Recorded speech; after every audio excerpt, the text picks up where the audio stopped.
My name's Tyler Boswell. I'm a web developer and creative coder from Las Vegas, Nevada. You've had an interesting journey to generative art. Can you talk a little bit about how you discovered Tezos, FX Hash? So I have a computer science background. That's what I went to school for. And I became a front-end developer through internships in school, and that became my full-time job afterwards.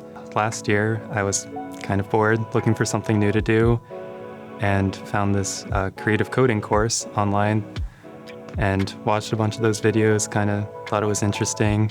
I looked the instructor up. It was Matt Delorier. So started following him. He started talking about this thing called FX Hash. Then once I realized this whole world existed of these generative artists online, I got super invested into it. And that's basically been my obsession for the last year, is meeting all these people, making art. Okay, so here's one. Describe that world, the FX Hash world, the Tezos world. FX Hash is a very, I would say, tight-knit community. Everyone pretty much knows everyone else that's active, but they're also very welcoming of new people, new collectors, new artists. If there's a new interesting drop, everyone's excited about it. It doesn't really matter who it is necessarily. There's definitely that energy within Tezos and within FX Hash, and all the people that are kind of running it are so just thrilled that people are participating and exploring and discovering new things. I mean, you've met a lot of them this week. What has that been like? Yeah, it's super cool to meet everyone. Everyone is super passionate about what they're doing. They are excited about what everyone else is doing as well.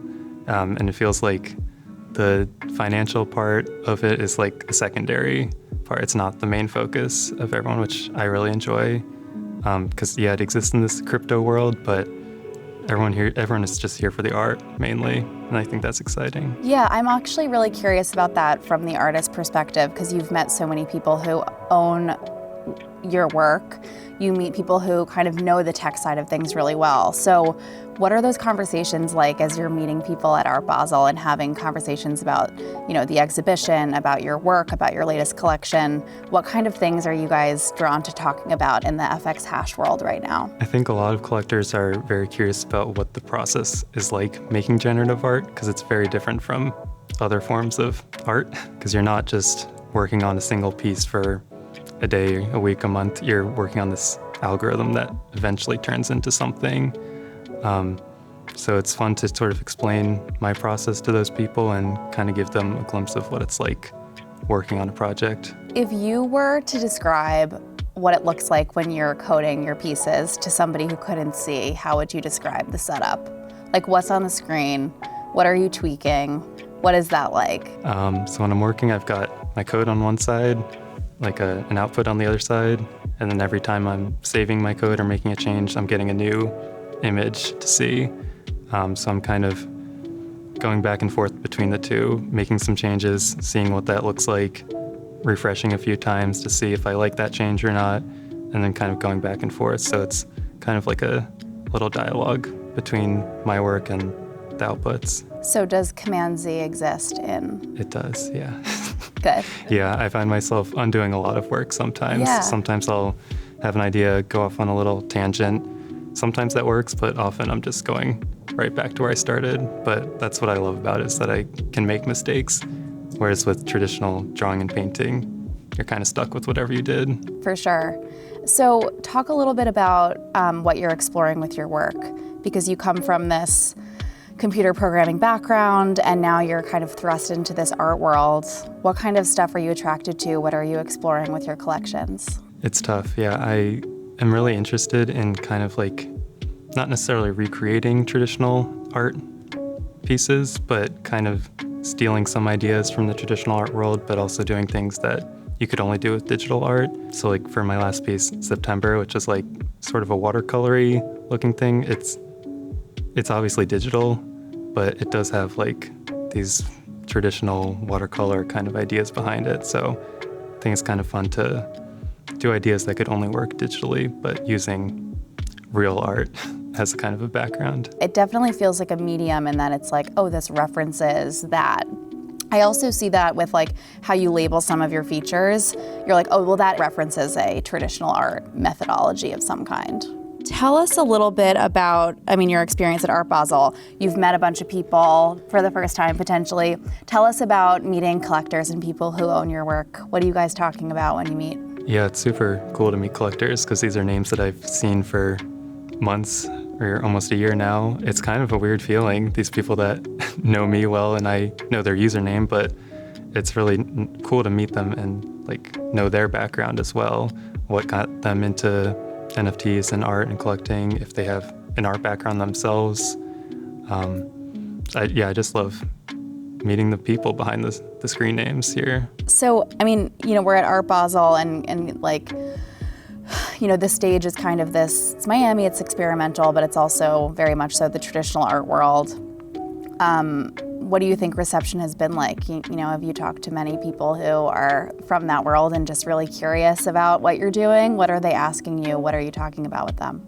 Yeah, people seem pretty interested, I would say. In general, they maybe have an idea of what generative art is, but don't really quite understand this whole ecosystem that it exists in and how it works. So it's fun to explain that because there is eventually a point where you just describe it and it clicks for them. They're like, I get it now. You're making this code, you're not making these outputs. It's this like dialogue between collectors and artists where I'm uploading code, but I don't know what's gonna happen in the end. So that element of surprise, I think, is fun for a lot of people. And once they kind of realize that's part of it, it makes sense to them. Yeah, and there's like a little bit of a leap of faith too, right? Because it's like, okay, I've seen a representative image. I want to purchase this token and support you. I hit go, and then we don't really know what's going to come, right? Yeah, you're definitely putting a lot of trust in as a collector when you mint something, because you don't know what you're going to get. You might get an output you hate, but I kind of think that's part of the fun of it, is then afterwards you can trade it for a different one you'd like. In your collection that you have in the Tezos booth, can you talk a little bit about what that is exploring? So it's exploring that the whole is greater than the sum of its parts. So we have these really simple shapes and patterns and lines that are very simple by themselves, but I'm combining them in different ways, rearranging them, kind of distorting them sometimes. And then at the end, you've got these outputs that are super simple and very basic looking, and then some that are completely kind of crazy. Moving away from Art Basel a little bit, can you talk about Tezos? Like, what is the ecosystem like? What have you found to be true about Tezos and the people who are building on Tezos? What I love about Tezos is it's just in its own little world. It's happy just doing what it's doing. The rest of the crypto world might be freaking out over things that are happening, but everyone is just building away, making art, collecting art. Obviously this is a totally new medium. It's a totally new world. It's a new method for collecting, for owning something, for participating. Do you have any thoughts about like the impact of FX hash, the impact of blockchain art on just the art world, like on the experience of being a collector, the experience of being a viewer, the experience of being an artist? Like, do you ever feel like you can identify what that impact is, or are you not sure yet? What are your thoughts on that whole ecosystem? What I love about it is that it's super accessible to anyone, anywhere in the world. Because like with traditional art galleries, there's a lot of like invite-only things, or it's just hard to buy and sell art sometimes. With this, you can go online, look at every edition of a generative piece. You can buy whatever you want instantly. There's no downtime, no traveling, no shipping or anything like that. So it really accelerates a lot of that collecting, trading, selling, which I think is super interesting. And you've got a whole global audience instead of having little pockets of localized art scenes. For sure. And what are you attracted to as a collector? Like, what kind of stuff do you want to participate with and own or other? It's hard to describe exactly. I'll just browse through FX hash, look at the incoming projects, and things just click with me personally. Things just catch my eye.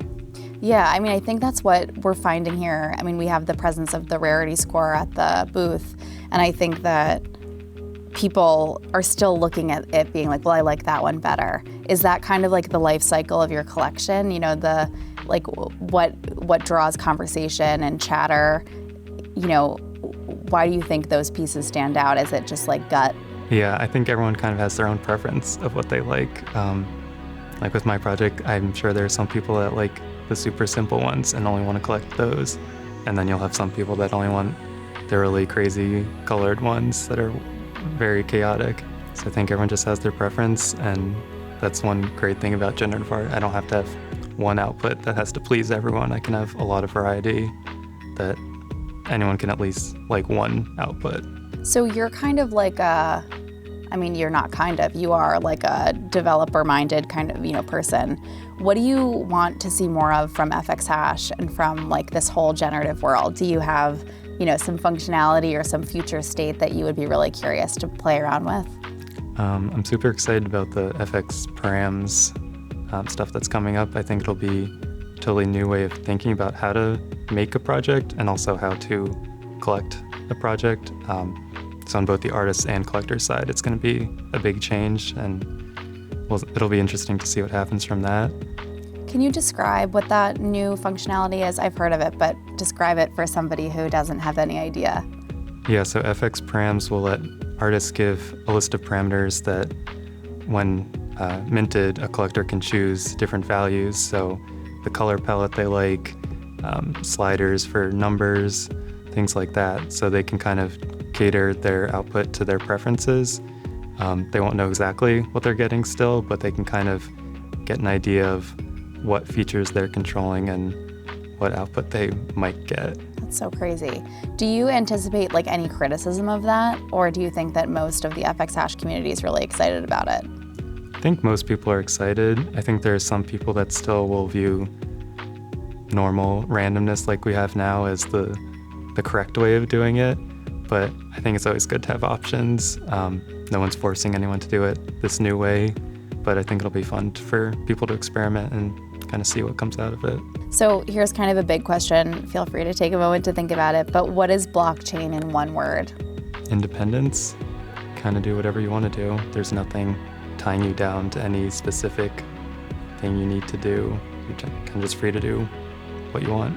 That's a really good answer. I think we've gotten a lot of like sort of things around that, but I think especially in the realm of art, somebody who would not describe themselves as an artist a year ago, it's pretty incredible to be able to step into this world and, one, find the community that you have, but also really own your vision and own what you want to do. Tyler, thank you so much for joining us for this conversation, and congrats on a great show at Art Basel. Well, thank you.